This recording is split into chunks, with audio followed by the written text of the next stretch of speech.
Thank you for joining us for the Cannabis Connection weekly webinar series. I am your host, Jamie Cooper, CEO and founder of Cannabis Connection. Today, I'm joined by our security founding member. We have Aaron Steiglitz, the Director of Operations for National Cannabis Security Services. And today we are talking about promoting safety and security in the cannabis industry from cultivation to consumption. Thanks for joining us today, Aaron. How are you? Good. Thanks for having me, Jamie. I'm doing great. How are you? Pretty good. This is your first webinar with me. Yes. Very excited to be doing this. We've had the opportunity of hosting some events together, and in fact, we're hosting another one together this week. Yep, here on Thursday. It's going to be super exciting for anyone in Michigan that certainly should come join us. Absolutely. So Aaron, tell us about what we're going to be talking about today. Tell us a little bit about yourself and National Cannabis Security Services. Okay, if you could just click over to the next screen real quick. All right. So today, I just really want to talk about the importance of a secure industry. It's very important to make sure for the longevity and the progression of the cannabis industry that we adhere to all the laws and try to make this as secure as possible. Some of the points that we'll be talking on today is about integrating security protocols in everyday business operations. It ensures the safety and compliance of facilities, operations, and staff. We're also going to go over secure operations, how they ensure public safety and allow law enforcement to focus on real issues. And then how promoting a safe and secure industry aids in the battle of changing the stigma around the cannabis industry. Whether it's a small dispensary, a large remote outdoor grow, or a state-of-the-art processing facility, like security is one of the most important components of the rapidly developing cannabis industry.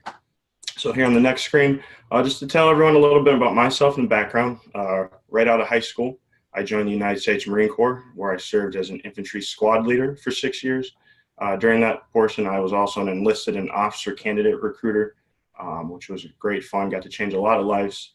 And then after that, I joined the reserves and was part of the military funeral honors while attending Western Michigan, where I studied integrated supply chain management. And then I moved out to Chicago for 3 years, worked in international logistics for a little bit, decided to come back to Michigan and dive into the cannabis industry. And so born and raised in Michigan then? No, born on the East Coast, born in New Jersey, raised in New York, adopted out to the Michigan, where I was 9 and pretty much hometown from there. I love these pictures of you. Look at the young Aaron. Not that you're not young now, but I miss it every day. That's There's a lot of good experience. Really brought a lot of security minded aspects, and really helps with what we do now here in National Cannabis Security Services. If you actually go to the next slide, we'll talk a little bit about what we do at NCSS. Okay. So here at National Cannabis Security Services, we have years of experience with providing cutting-edge security solutions. Some of the things that we allow, or some of the services we provide, are security plans and consulting. That's what a majority of our work's been here in Michigan right now, is we're preemptively getting ready for licenses to get issued. And as licenses get issued, we'll start going in and doing more compliance audits, going in, inspecting your facilities, ensuring that you guys are in compliance with all state rules and regulations, just to easily segue into conducting business. And then from there, we offer guard patrols, or guarding and patrol services, as well as cameras and alarm installation. One thing a lot of people don't consider, depending on your area, building fortification is also very important. We offer some training programs. And then we're currently working on, just like everyone else, working on getting our license approved for a secured transporter here in Michigan. Currently, Ted Daniels and his team out on the East Coast are conducting cash operations, and it's going quite well. Our vision here at National Cannabis Security Services is building relationships, not client lists, because every single facility is not the same. And so the security protocols that go along really need a working partner and someone to walk them through. So if you go to the next slide, Jamie, just talk a little bit about Ted and his background. Okay. So Ted was what formed National Cannabis Security Services. He served 15 years in law enforcement, and then he decided to enlist in the United States Army in the infantry. While serving, Ted received a Purple Heart for his injuries, and was medically separated, but his fight was far from over. He saw that there was a need for highly trained security officials in the industry, such as himself and a lot of the people that he had worked with. So he was one of the first in kind of bringing the veteran aspect to the cannabis industry in order to ensure the safety and security. Next slide, just a little sneak peek. Ted has a TV show that's in the works of getting filmed on his life and his work in the cannabis industry. It's going to be called Law and Order Outlaw. It's very exciting. I'm sure if anyone follows us on Facebook, you've seen a couple of trailers. Looking forward to see it. And Ted, by the way, a little story about Ted, because Ted, I've been working with Ted for about 2 years now. And Ted was working in the cannabis industry in Colorado, and then got out of it, like pretty much retired, sold his company, retired, and then he missed it so much that he came back. So, he's really drawn to this industry, and Ted has a great story, and it's been a pleasure working with him. Well, the structure that he's set up for the company is very similar to the veteran aspect. And here, if you guys know any veterans, you often hear once we get out, we want to get back in. And so just the way he operated, the way that the company operated was very much just like the military. And it kind of gave us a sense of purpose every day, getting up and protecting not necessarily country, but the people that are investing their time and energy into this industry. Right. All right, so the next slide is just briefly, it's just talking about how compliance is key. We're going to dive into licensing right now, and how implementing security protocols, and how Laura has implemented strict security regulations in their ordinances. So if you go to the next slide, please. Yeah. So application security requirements, right off the bat, in Rule 6, they go and lay out what you're going to need as far as what's going to be in your application. And right at the bottom there, you see a security plan is right next to the facility location, which those kind of go hand in hand as far as providing security. So if you go to the next slide, we'll go into a security plan. So Rule 27 here in Michigan goes over security measures, the required plan, and video surveillance system. It's very important to find a security company that has experience with regulated systems, especially in the cannabis industry. All the things that go into it are very meticulous and need to be designed and selected specifically towards your business, and again, towards the cannabis industry. So a proper security plan encompasses things like the protection of your facilities, your physical assets, your products, all your currency, and electronic information. Electronic information being like all your digital access and your camera systems. So it's very important to invest early, because doing the minimum to get a green light from the state regulators is not really a good idea. Some of them here in Michigan, thankfully, they're very security minded. They've got Donald Bailey up there with 36 years state police enforcement experience. So he's been a big portion of laying down the laws and making sure that this is a safe and secure industry. What the state needs to get, sorry, I'm going through my notes real quick.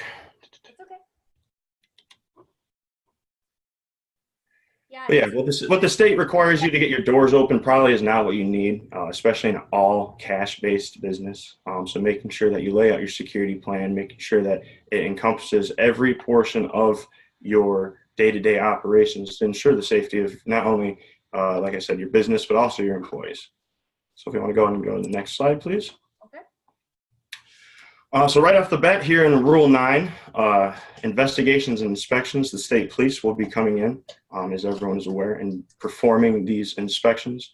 Right here it says in Rule 9, Part 1, pre-licensure physical inspection to ensure the safety, security, and the integrity of the operations of the proposed marijuana facility. And the department, through its investigators, agents, auditors, and state police, shall conduct inspections and examinations of an applicant and proposed marijuana facilities. Some of the services that we provide here at National Cannabis Security Services, like I said, are pre-inspection audits. It's just good to get a second pair of eyes right before having someone come in and do an audit.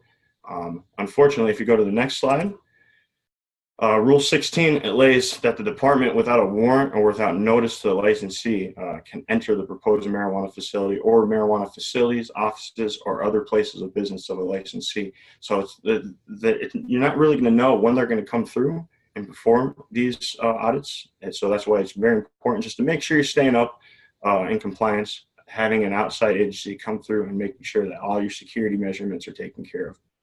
Like I said, Donald Bailey, the appointed member of the Medical Marijuana Licensing Board, he has over 36 years state police experience. He also attended the Drug Enforcement Agency Drug Units Commanders Academy. So enforcing this compliance with the state laws, especially on the safety and security aspect, is going to be huge. Right. It's important to him, it seems. Yes, very important. Well, and it's just to ensure the public safety, and well, we'll get into that here soon. But if you are temporarily operating right now and pending a license, make sure that you adhere to all the rules in Rule 19 that it talks about temporary operations. All right, next slide. Thank you. So compliance with law enforcement. Again, secure operations ensure public safety and allow law enforcement to focus on real issues. I went through and did a couple of studies. Thankfully, my grandfather was police chief of Michigan State University and police chief of Flint, Michigan for numerous years. So he's aided us with communicating with local law enforcement and actually reaching out to a lot of other law enforcement officials throughout the country and kind of figure out how this industry is affecting their local community and their operations. And if you see right here, Mike Jones, New Mexico's retired deputy chief police, another one good friends of my grandpa and a gentleman I was able to sit down and talk with. He said, as a former member of law enforcement, I can understand the reasoning behind these concerns, being the safety and security. Indeed, colleagues prior to the passage of our state's medical marijuana law held many of them. However, these concerns have simply not been borne out. Overall, compliance with the law has been outstanding, which that has ensured safety and security, and it has allowed law enforcement, like I said, to focus on real issues instead of coming in constantly having to inspect these facilities. Right. But there's been several other studies throughout the years. In 2012, a study published by the Journal of Alcohol and Drugs found that a density of medical marijuana dispensaries was not associated with violent or property crimes. A lot of concerns that I've seen from law enforcement, a lot of municipalities, are the density or how close these facilities are to each other. And it serves more as a deterrent because once they see that one facility has multiple cameras and the lights are shining, that's usually a good sign that the other facility is being watched. Right. I mean, it's the foot traffic that these dispensaries, that attract. And that foot traffic a lot of times is, like you said, the deterrent, and people, the crime rates drop. And, when we're in the municipalities and you tell people this, it's hard for them to believe. Yeah. So they explain these are the reasons why the crime went down, because, it really makes the areas boom bigger that have those provisioning centers.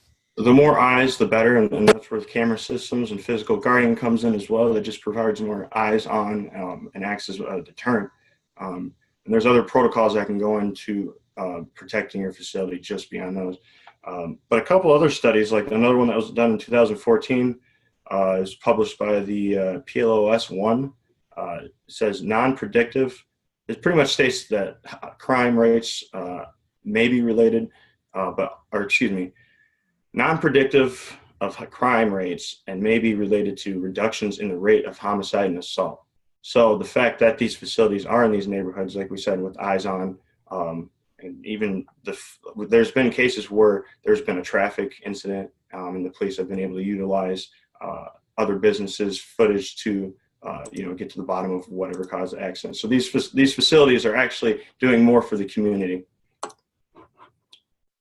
All right, so if you want to go to the next slide. So we're going to dive into the meat and potatoes here about securing your facilities, securing your operations, and then ensuring your staff security. All right, next slide. So when securing your facilities, the first one that always comes to mind is facility fortification. Once you've decided your location, building, and what facility you guys are going to be operating, it's very important to take the proper measures to make sure that the outside of that building is fortified from break-in. So things like forced entry or bullet-resistant doors and windows to keep burglars from obviously easy access. employee access hardware like vaults, using multi-point locking systems for your doors, not just a deadbolt, but there's other technologies that allow to completely lock your facility. Exterior lighting and fencing is very important. Good lighting and proper signage are the most underrated methods of criminal deterrence. And another thing, a very big thing to consider investing in is vaults. Like I said, Colorado Harvest stores all of its finished product in vaulted safes, which allows, as soon as someone is able to get past your systems, if for whatever reason, with the alarms blaring and everything, it at least keeps them from being able to access your product. And what size are these vaults? The vaults vary, and it just depends. There's a lot of companies that manufacture these vaults. Some vaults, I know that they're rated on a TL status, and which is a time on.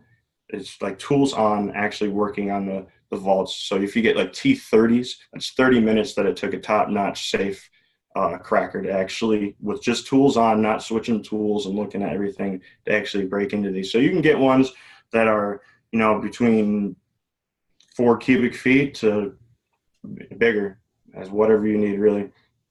Okay. Now, are you putting just cash in that, or are you also putting some product in there? I would recommend having 2 vaults, one for cash and one for product, probably having them on separate ends of the facility. And definitely not having them right next to each other. And it just allows for accountability. And in your SOPs, you can have specific people designated for handling the cash and specific people for handling the product. Okay. And obviously not on an outside wall. I have learned that from Ted. Yes, yes, yes. And if it is on an outside wall, you want to make sure it's a bomb-proof and a storm-proof wall. Right. All right, if you want to go ahead and go to the next slide. Okay. So the next one is securing your facilities again, utilizing cameras and alarm systems. We're partnered with some of the bigger names in the industry for implementing different alarm systems and installing cameras. Rule 27, again, talks about security measures for cameras, but it has relatively low standards for the devices, but really high expectations as far as keeping your eyes on plants and your employees with the RFID tracking. So compliance is key. Just keep that in mind. A monitoring system has a dual role, though. It works for security and for compliance. It allows, if you come in for an audit or for some reason there's a shortage in your inventory or a robbery, it allows you to stay in compliance, keep track of everything. It's at least another piece of the puzzle you can present to law enforcement. Right. It also acts as early detection and deterrence, as we said. Just make sure when you put your cameras up in your facilities, don't hide them, put them out in the open, make sure people know that they're being watched, especially in the exterior. If someone comes up to your facility trying to break into the window and has a camera right in their face, they'll be very quick to turn around and consider their other options. So I just want to share a little story. There was a grower who had 130 cheap generic cameras from China installed. It cost him about $50,000. And he passed his inspection, but within 3 days of operation, none of the cameras were working. None of the wires were labeled during the installation. So when replacing it, it costed more money. He had to completely tear everything out. And then he found one of our partners we're working with. He got the same coverage with fewer, better placed, and higher quality cameras that ensured the complete compliance. Wow. Yeah. Don't make that mistake. Learn from other people's mistakes, yes. And that's, so is it safe to say that investing a little bit more money and not going the cheap route would be better off probably? Well, like I said at the beginning, you want to make sure that you're going with a company that has experience, proven track record and experience in this industry. So generally it's going to be a little more expensive than your cousin that's put in camera systems at a bunch of gas stations. So yeah, investing early, most definitely. From even phase 1 and phase 2 is planning your operation, understanding, hiring someone that understands how this cannabis industry works and is able to walk you through the pieces and ensuring that all your SOPs are in place as well. So yes, from cameras to guards to just general consulting, it's very important to invest early and invest properly. All right, next slide, please. So when securing your facilities, system integration plays a huge part. Pairing security software and hardware ensures total accountability. Some hardware systems that can integrate with your security systems are like key cards, fob systems. They've got cool things now like biometric iris recognition locks, which I remember being a kid and seeing those in cartoons and never thinking that would be a thing of the future, but it is. It's here. And there's other companies out there. I know David Beckett with 710. He is a March Networks dealer. So that's an integrated system that deals with inventory tracking and safeguarding your employees as far as transactions go. It's another thing that then will transfer over and work with Metric. Yeah, so integrating your systems fully from hardware software is very important. All right, next slide. All right, so our specialty is guarding services. It's very important to make sure that your buildings are fortified. You got eyes on all your plants and all your operations. But the biggest thing, the biggest deterrent you can have is having a guard. I know in some places it's required to have guards 24 hours. Some places are just fine with camera systems. But again, when it goes back to being a deterrent, having someone there, having a well-trained pair of eyes that can preemptively spot any security anomalies is very important. If it's within your cost measures, it would benefit you to have 24-hour security guards, at least at major grows. Dispensaries aren't as important, especially if they're in highly densely populated areas, but some remote grows, outdoor grows, it's very important to have someone constantly walking around. We have other service that you can do with either unarmed or armed guards, just depending on the situation. We can have guards there for large cash transactions, specifically if you guys have to take a large amount of money to the bank. And that's where secure transportation will come in. We offer patrol services, which we actually tell a municipality and law enforcement it's very important to try to keep these close together to save these business people money. Because if they all contract with the same person, they're able to just have one patrol going around all their facilities, checking all the doors every hour, making sure no one's broken in. And things even in grows, checking the systems, making sure that for some reason the temperature in the room isn't skyrocketing or the humidity is high. And if it is, they have the capability to be able to call someone, the sergeant of the guard or whoever is designated for that, to let them know that there's something going wrong with their facility. So having someone on the premises is very, very beneficial. Well, yeah. Did you see the big fire with DNA Genetics? I did not. Oh my gosh, yesterday there was a massive greenhouse fire, and I think, I don't know the story behind it really, but, I think of that situation and having guards there and in different areas of your facility to just like alert the rest of facilities, like evacuate, because I can imagine that was a pretty scary situation. Right. And in some of these instances, like maybe a massive fire or I know Ted has talked about like an active shooter scenario, things like that are probably pretty important to have these SOPs written and your employees very trained on this just in case. Yes. Yeah. And we'll touch on that a little bit, but having everyone on your staff, just being security minded is very important. Hopefully we can get away from the point in this industry that it's no longer induces fear in some people or has worry of something happening. But it's very important to just be cognizant of all these. And when bringing on guards, I've heard people say in the past, like, we'll bring our own guards or we'll train our own employees, which is definitely will save on the back end. But when it comes to actually having experience and doing everything properly, it's very important to get highly trained, not necessarily veterans. We always choose veterans because we're part of the community, and you can't take away the fact that millions of dollars have been spent on individuals to be security minded and to have these skill sets to see things preemptively. Right. And then in one of our next webinars, we'll actually be discussing how to implement and integrate guards into your business, just so they're not just standing there and taking up space or maybe scaring people that are coming into the dispensaries or whatnot, but how to properly train them along with your staff to make sure that they're bringing that friendly environment that the cannabis industry is. Right. All right, we can go to the next slide. Okay. So securing your operations, one of the most important things you can do when securing your operations, like we said, is putting security measures right into your standard operating procedures. Developing these SOPs helps promote good security practices. It will improve your business process. It provides the necessary structure for your employees to succeed and to work in compliance with the state laws.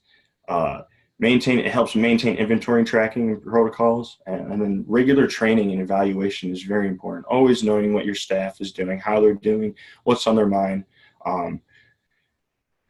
It maintains full accountability for the entire staff from your management down to your lowest bud tender. It's very important just to go over these, have manuals set in place. That's where your security plan comes, because the security plans that we produce work hand in hand with your SOPs.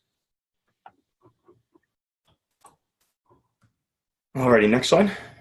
All right. So staff security when hiring is very important. So a quick story on that: a grower in Colorado, I believe, a grower with a good quality security system suffered a robbery at the hands of an employee he knew the system well, had keys, knew where the DVRs were stored and where shipments came in.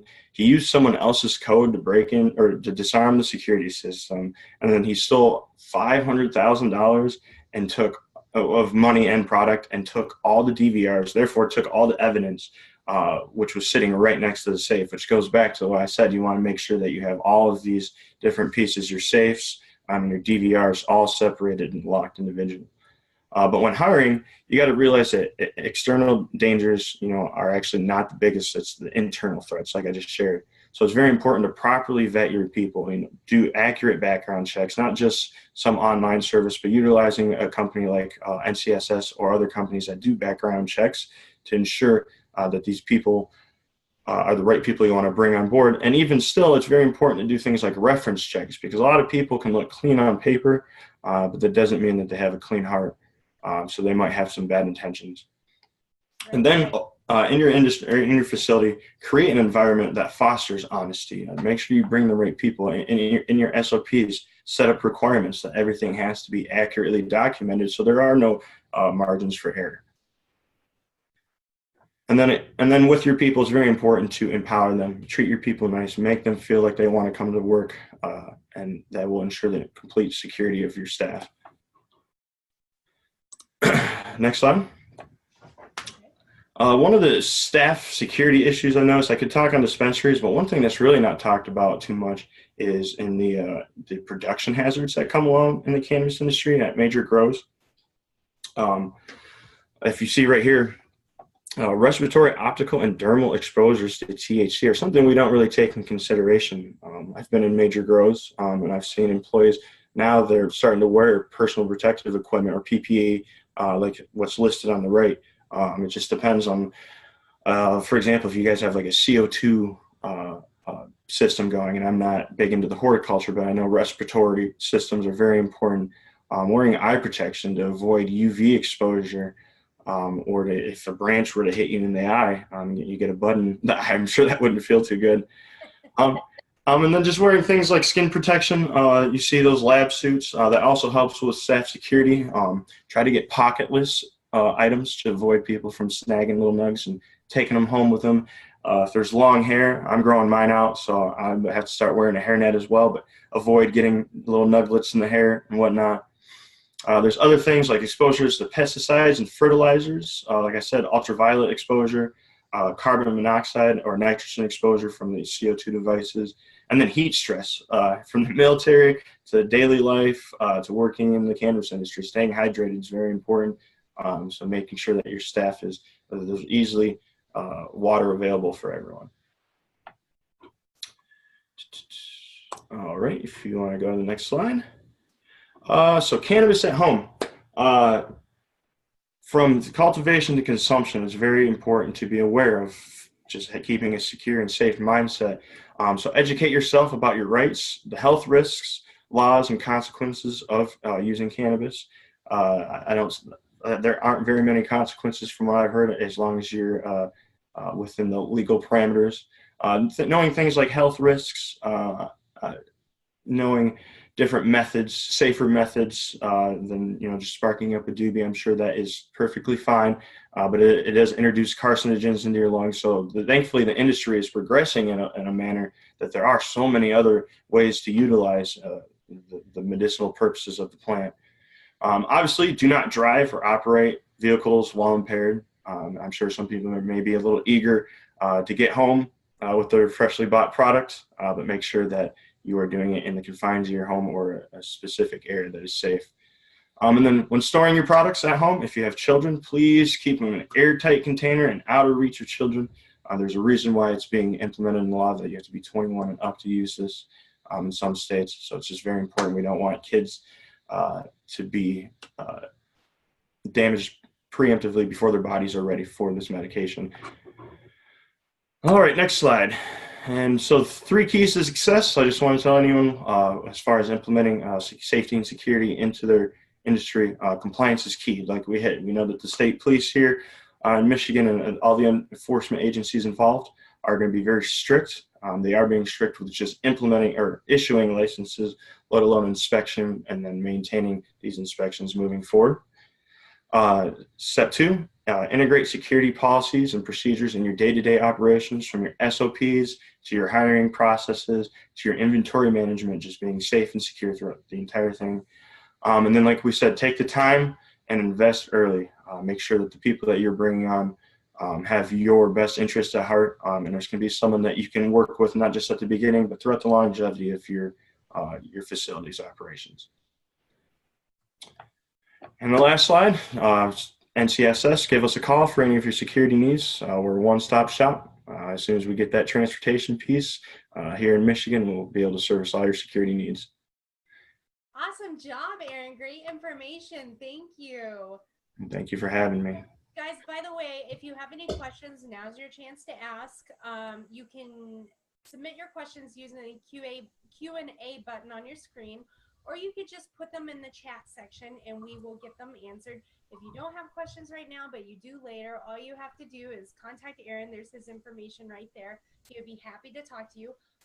Aaron, I do have some questions. Okay. So, first of all, when is it that clients start that conversation with you typically to start talking about security within their business? When is a good time for them to approach you and start that conversation? Right from the get-go, immediately when you're thinking about applying for a license, one of the first steps is obviously identifying a facility for your operation to be at. So even from deciding where you want to place it, we can do things like security assessments or threat assessments, working with the local police and to figure out what the crime rate is like in the area. We can suggest and help you find maybe a better location, or finding a very sturdy foundation. Some people might want to open up something with like very weak exterior walls. I'll be able to come on board and offer consulting and look at things like the walls and say, maybe this isn't a proper zoned area, but maybe if it's within your budget, maybe knock down and build again, or maybe find a new location, things of that nature. So right off the bat, it's very important to at least establish the relationship and have a game plan moving forward. And then what does the relationship look like post-licensure? So after a licensee gets their license, what does that relationship typically look like moving forward? Do you guys? It only grows from there. That's what really drew me to the security aspect of things through Ted Dana's. The building relationships, not clientless aspect. So it's not just here. We're going to set up your security system, and here's your guard. Have good luck. We want to ensure the longevity of this industry. For me, what I tell everyone is, I'm young. I got 25 years of work left in me. I want to see this boom on an international scale. So working with our clients throughout all their security needs is very important, because this is a cash-based industry for right now, and it probably will continue to be so even once the banks are involved. So just making sure that their money's safe. The product is very easily, once it's stolen, it's very easy to get benefits from it. So just making sure that your entire industry, your staff, and you yourself are security minded. Can patients work within the company, within NCSS? If you are a medical marijuana patient, can you be involved in the security aspect of these facilities?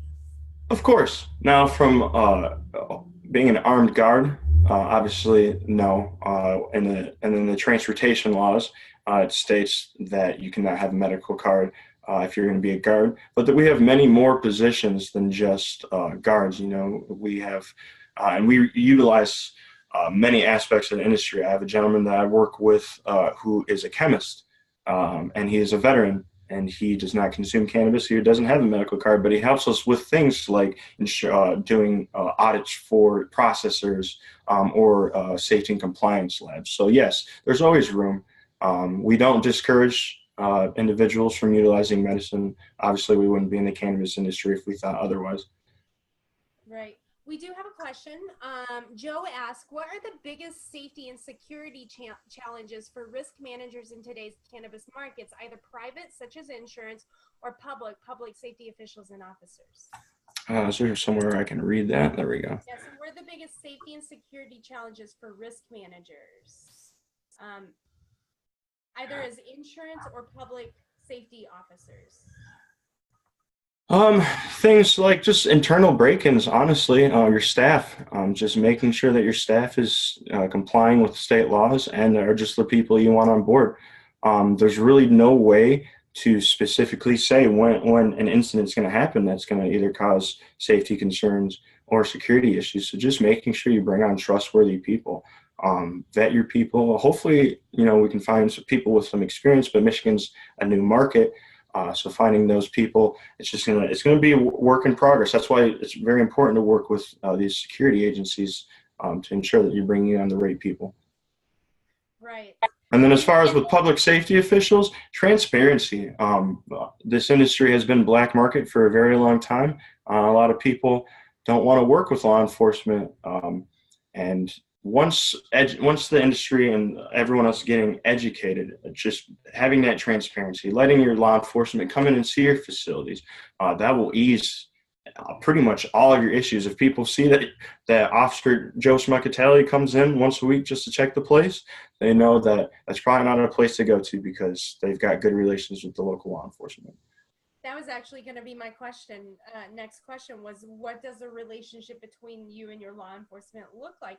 I mean, because right now, you know, like when you are at the municipality part of it and trying to convince the municipality to opt in, it seems like sometimes it feels like law enforcement are like, no, we don't want this. This is more work for us. Like, exactly. And that's the thing I tell people. They don't want more work. right. So what can you do, us, the people that are seeking licenses, what can we do to make them feel a little bit more at ease about this? Well, my first step, like I said, in getting involved early with security company, a lot of things I do. One of my favorite cases is Emmett Township in Battle Creek. We met with the police officers. We met with the board members, and I asked them, sir, I'm a military member. I come from a law enforcement family. What are your concerns right off the bat? And once we get those, once clear expectations are set, it's very easy to come to a mutual understanding and find a way to push forward. That's all they want. They don't want more work. They don't want more criminal activity. So it's doing things like showing them statistics from other places throughout the country, and then just showing transparency, showing these police officers and the people on your city council who you are and who you are as a person will do nothing but help. Right.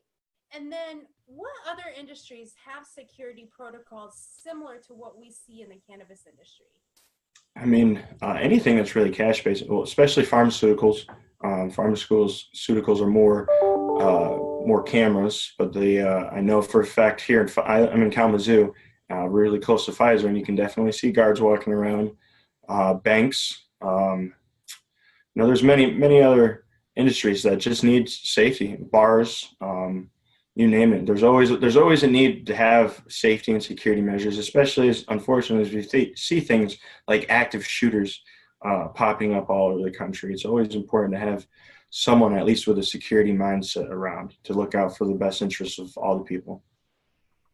Aaron, really great job. Great information today. Thank you so much. Well, thank you for having me, Jamie. it. I am going to share my screen again really quick before we get off here. Tell everybody a little bit about what we have going on right now. First of all, I want to always thank our founding members. National Cannabis Security Services. We have THC 123, Bricks and Mortar Insurance, Canna Media Works, Cola Marketing, Vista Green Group, LC Solutions Michigan, Ingrid Marketing, and ICS Consulting. These are all the best in the business offering services to the Michigan market. If you are looking for insurance providers, staffers, marketing, security, licensing help, tax and accountants, compliance, I mean, these are the cream of the crop. So make sure that you reach out to these people because they are already doing a lot of business in the Michigan market and have been. Most of these people I've been working with for more than 6 months, maybe longer. Like Ted, I've been working with him for over 2 years now. So huge thanks to our founding members for making Cannabis Connection possible and these webinars. These were the webinars that we hosted for the entire month of July. If you missed the webinar on the 10th and 17th, it is accessible on our website, cannabisconnection.com. All you have to do is sign up for a free account. As soon as you log into your account on our website, there's a tab that appears at the top called the Learning Academy. And what you do is just click on that and you will be able to have access to all of these webinars. Aaron's webinar today will be accessible tomorrow. And then next week, we are going to be talking about building a memorable cannabis brand. I will be hosting a webinar with Brian Town of Michigan Creative. And by the way, Brian is awesome. He and I partnered up to create Cola Marketing, a marketing company specific to the cannabis industry. Another thing, we are kicking off our monthly networking events this Thursday. We are having an event in both Ann Arbor and Warren. And so make sure that you come. This is just the kickoff. We are going to be hosting these events the last Thursday of every month. Yes, they're held at the same time, last Thursday of every month, but we did this on purpose. You know, we're setting up 10 different events, 10 different locations where you can go and network with other cannabis business professionals. We saw the need that existed. You know, we needed that opportunity for us all to come together and meet our potential partners, our investors, our team members, our strategic alliances, you name it. So just come on out, just a couple hours. We'll be having, you know, there will be food and drinks available for purchase. And it's just, we come together and we network. And then again, sign up for a Cannabis Connection business professionals account. As soon as you do that, you will get access to all of our webinars. You'll get on the email list. You'll learn about all of our networking events. Every week I send an email out, talks about the upcoming webinars. It talks about the upcoming networking events, opportunities, and also it lists some of the cannabis business news of the week. So it's everybody loves the emails. And you know, it's just, we need information, and it's great to have this as a resource if you're building a business here in Michigan. And it looks like Joe says, I have an answer for your questions. What states are doing to support law enforcement and make it easier for locations to sell? Underwriter Laboratories, third party, work closely with law enforcement in Sacramento to support their security inspections by issuing certificates to locations that sell and grow cannabis, looking at the intrusion and electronic security side of the industry. Well, thank you very much, Joe, for telling us about that. And that's, I mean, what's great is we weren't the first. Colorado, Washington, they were the first. We have the opportunity to learn from the mistakes of other states and to really, I feel like Michigan has done a really incredible job of crafting a law, and even the recreational law that's going to be on the ballot. We're crafting legislation, we're crafting these laws that are going to be really great for us. And thankfully, we learned from other states. Yes. So, you know, like I always, every time I go into a municipality, I have to remind these these elected officials that we are not reinventing the wheel. This has been done in several other states. Right. And being the second largest market in the Midwest, we're setting the bar. Yes, we are. We are setting the bar. This is just the tip of the iceberg. And what we are seeing in Michigan, I mean, this is just the beginning. Things are about to really change, and it's going to change for the good. It's going to be a wild, crazy ride. Hang on tight. But, 5 years from now, we're going to be like, whew, thank goodness that's over. So let me take a drink of water really quick. Okay. But thank you all for being here today. Thank you for being here on our webinar. We will have our webinar kick off again 2 o'clock every Tuesday. We will be talking about building a cannabis brand. Aaron, as always, thank you so much for your time today and your expertise. And I really look forward to kicking off these events with you this week. Yes, very excited. Thanks for having me, and I'll probably see you up in Grand Rapids tonight. Awesome. Thank you, and we will see you all next week. Bye.